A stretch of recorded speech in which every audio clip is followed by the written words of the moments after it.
أثار مؤدي المهرجانات حمو بيكا جدلا واسعا عبر منصات التواصل الاجتماعي المختلفة بسبب سبوع ابنته تاج، وهي أول طفلة يرزق بها. احتفل به داخل إحدى قاعات الأفراح الكبيرة. تضمن سبوع ابنة حمو بيكا لقطات مثيرة للجدل، والتي تحدث عنها رواد السوشيال ميديا.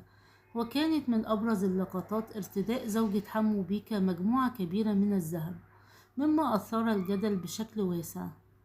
شارك مؤدي المهرجانات حمو بيكا فيديوهات من سبوع ابنته تاج عبر حسابه الشخصي بموقع التواصل الاجتماعي فيسبوك، حيث ظهر حمو بيكا وهو يدخل برفقة زوجته بواسطة سيارة كلاسيك مكشوفة السقف.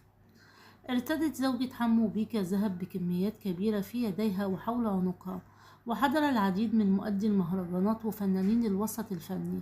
وكان من أبرز الحضور الفنان سعد الصغير والفنان عبد الباسط حمودة وعماد بعرور وطارق الشيخ وريم طارق الزوجة السابقة لمطرب المهرجانات حسن شاكوش.